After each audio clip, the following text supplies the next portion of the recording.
రాను రాను మన జియో పొలిటికల్ డైనమిక్స్ చాలా ఇంట్రెస్టింగ్గా మారుతున్నాయి.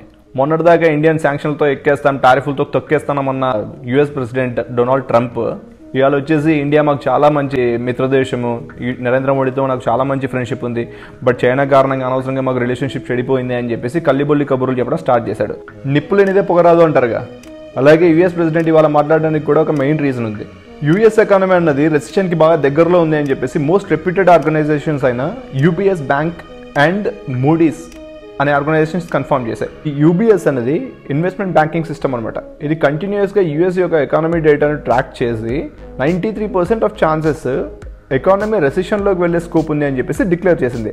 సో ఈ డేటాని మొత్తం కొలెక్ట్ చేసిన తర్వాత యూబీఎస్ చెప్తుంది ఏంటి అంటే యూఎస్ అన్నది ఇప్పుడు స్టాగ్ఫ్లేషన్ స్టేటస్లో ఉంది, అంటే రెసిషన్కి క్లోజ్ డైరెక్షన్లో వెళ్తుంది.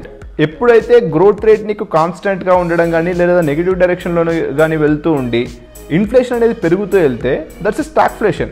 అప్పుడు నీకు ఏమవుతుంది అంటే మనకు వచ్చే ఇన్కమ్ అండ్ స్పెండింగ్ కెపాసిటీ తగ్గిపోతుంది, ప్రోడక్ట్ యొక్క ప్రైస్ అనేది పెరుగుతూ వెళ్తుంది. So you cannot afford it. That's a negative sign for the any economy. ఈ మూడీస్ ఆర్గనైజేషన్ అనేది ఏంటి అని అంటే it's a credit rating company. ట్రంప్ని నువ్వేమో టారిఫ్లు వేసేసావు, శాంక్షన్స్ వేసేసావు, దానికి తోడు పైగా ఇమిగ్రెంట్స్ని కూడా ఆపేసావు.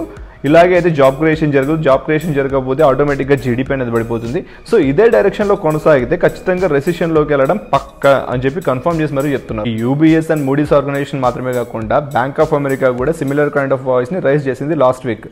సో ఈ టారిఫ్లని శాంక్షన్లని ఇండియా మీద ఎత్తేయకపోతే మనమే బిజినెస్ని లాస్ అయిపోతాము అండ్ ఎకానమీ కూడా రెసిషన్ వైపు వెళ్ళే స్కోప్ ఉంది. So now you need to think of it అని చెప్పేసి ఒక కైండ్ ఆఫ్ ఇండికేషన్ ఇచ్చింది.